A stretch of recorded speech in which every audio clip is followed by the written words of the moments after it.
You're looking live at chopper pictures from our Sky 9 this morning. You can see the amount of smoke that's just hanging in the sky. The winds have died down, which is giving firefighters a break and a chance to switch out crews after nearly 2 days on the fire lines. But of course, no end in sight for these fires. It is still not contained at this point, the Woolsey fire. That's right, Suzanne. I'm Peter Dowd. Thanks for being with us, folks. 200,000 people and 75,000 homes have been evacuated, at least 39,000 acres gone. This fire still at zero containment. As we mentioned, the Woolsey fire is still growing at a very slow pace. Again, the good news, the winds are starting to die down. That was the biggest factor in how quickly they spread yesterday. Still heading towards the coast, though, and officials say at least 2 people have died. It's unknown yet if those deaths are actually connected to the fire. So definitely still a lot of concern right now for people all across our region. We also talked about the air quality and how bad it is. So even if you're not directly in the vicinity of the flames, you're still going to be impacted because we all have to breathe this air that now is just so smoky, so much ash. People's cars are now covered in ash. People who have asthma issues or the elderly, they're the most susceptible. That's right. And of course, in Pepperdine, there is major concern for some parents with kids who attend the university. Many students are staying on campus despite evacuation orders for the city of Malibu. KCAL 9's Joy Benedict is live outside of the campus with the details on that. Good morning, Joy. Good morning. Yeah, certainly a very, concerning situation for many people who were out here overnight trying to figure out exactly what was going on here at Pepperdine, as everybody was getting emails and tweets saying people weren't allowed to leave. We have since learned that that may not have been the whole truth, although some students may have felt that way. But first, I want to show you the good news. I want to show you the hillside over here behind Pepperdine University, which does appear to be clear right now as the fire has moved on from this area. Of course, that was not the case just a few hours ago. And we did start getting some emails and concerns of that nature from folks here. Here's a couple that we read. One saying, "My daughter is telling me they are being held in the cafeteria, not allowed to leave while the fire approaches and the rest of Malibu is evacuating." And then another one saying, "As I understand it, there was a mandatory evacuation of Malibu. Why would they not be moving these students? Having hundreds of children die in a fire because they had a faulty plan and restricted the students' ability to evacuate would be a tragedy of epic proportions." So we come up here at about 3 o'clock this morning trying to get in, and here is what we saw. Get out. There was a lot of flames. They were small flames, but they were approaching the area where the students were evacuated or put into a shelter in place, probably about 100 yards away or so. Now, the Pepperdine University, the officials here did not want to let us into the evacuation area. They did not want to talk to us about what was going on, which sort of just added to the confusion of exactly what was happening up here.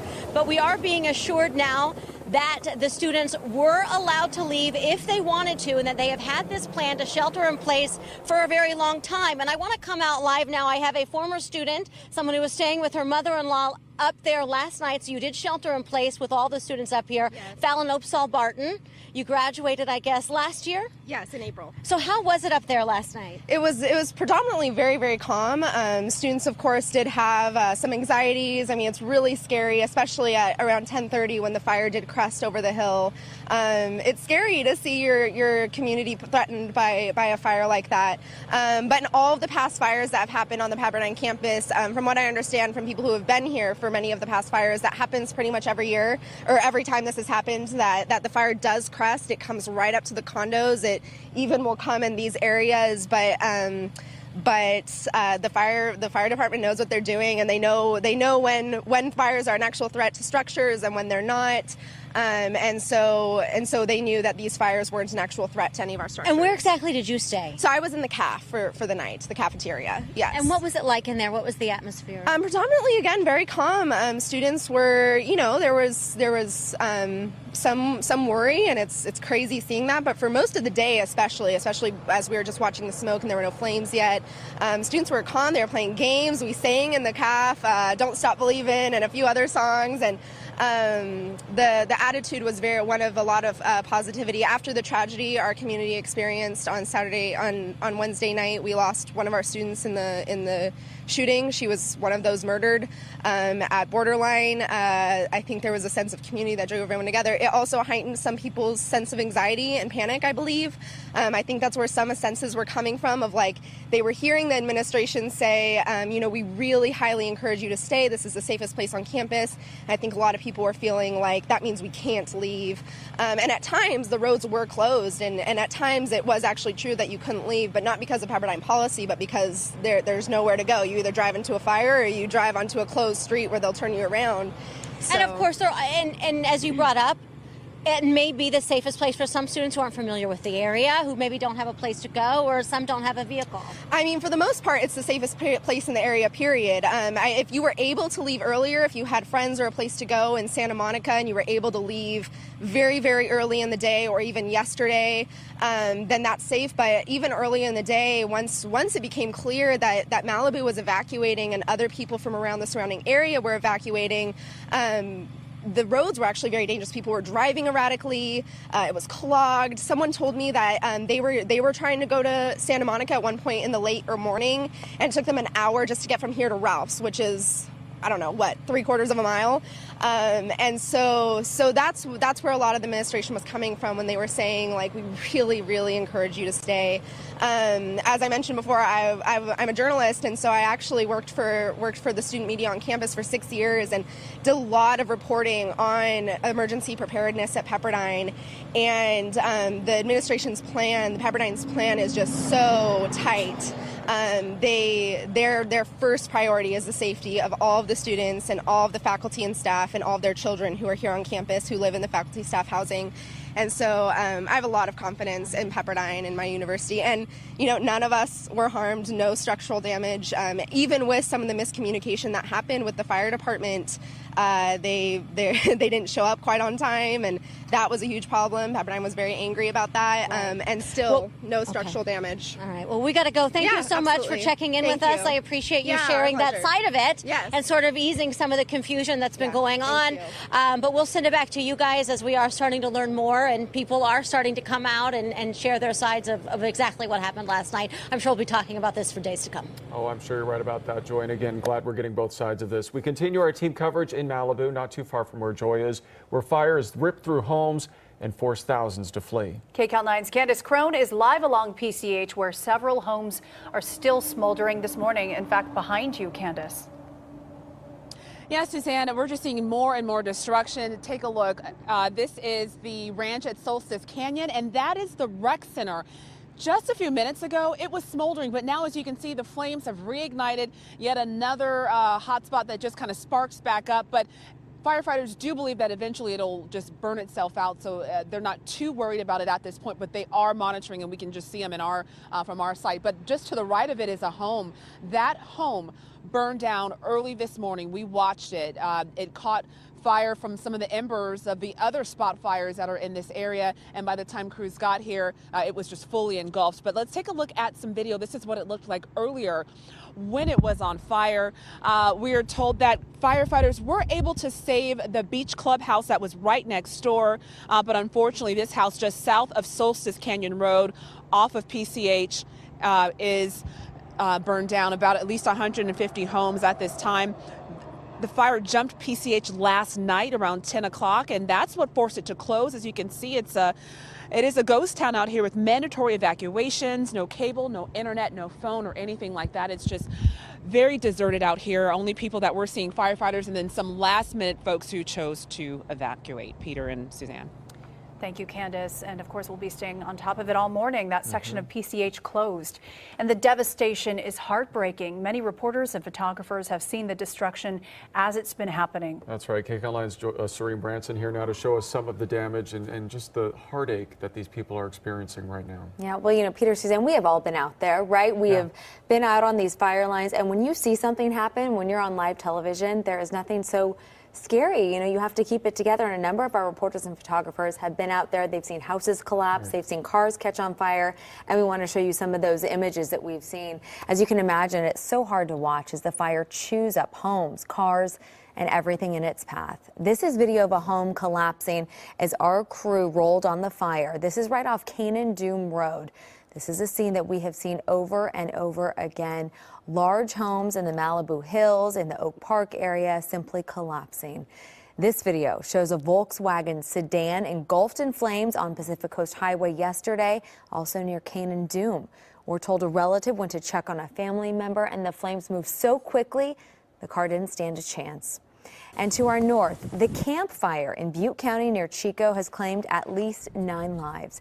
The entire town of Paradise, which is home to about 27,000 people, is leveled. The city center, as well as surrounding homes, are gone.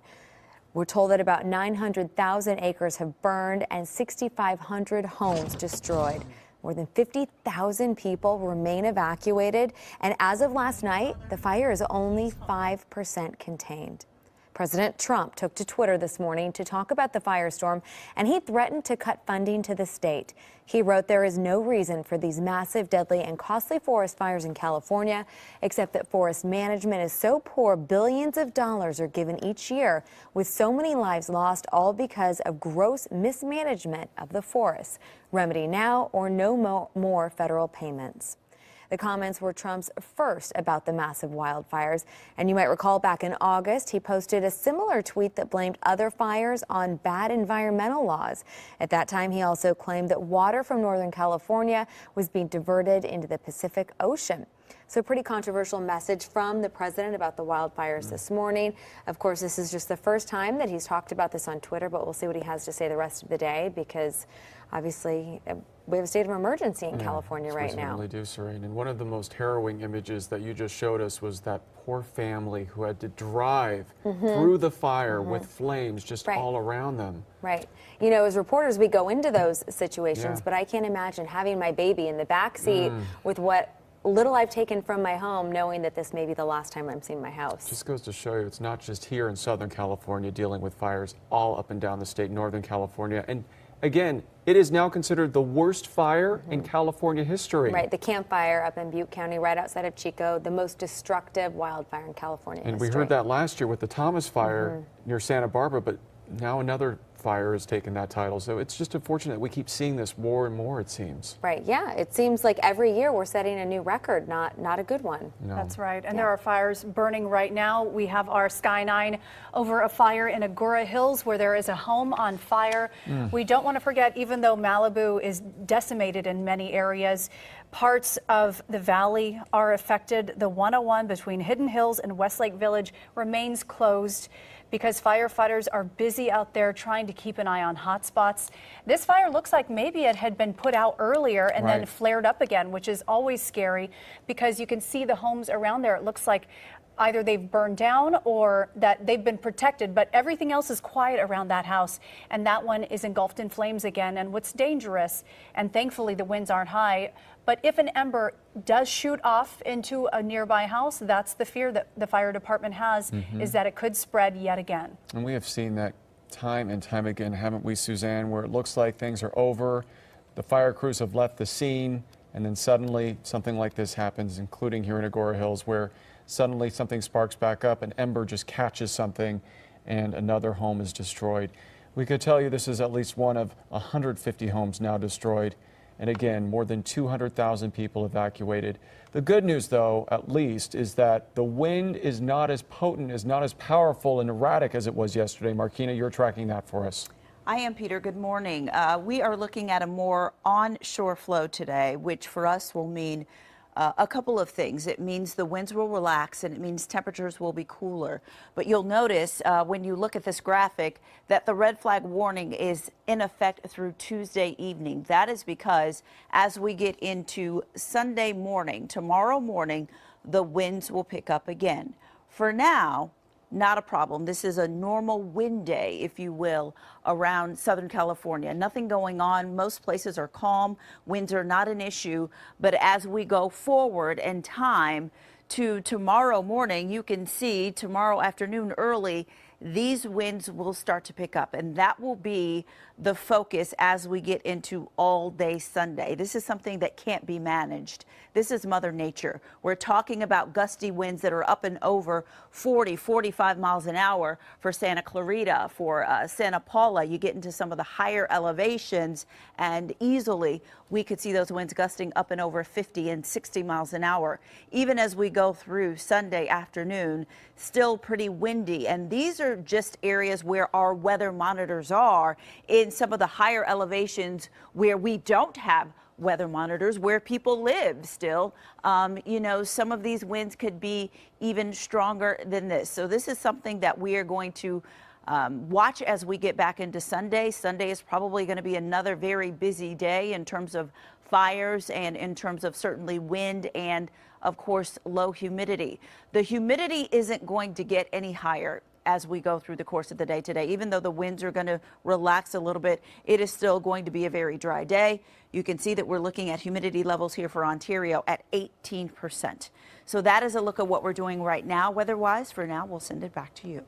Thank you, Markina. We're going to take you to break with the smoke over Malibu. This fight is not over. There is no containment on the Woolsey fire. It has just decimated communities, and it keeps moving through.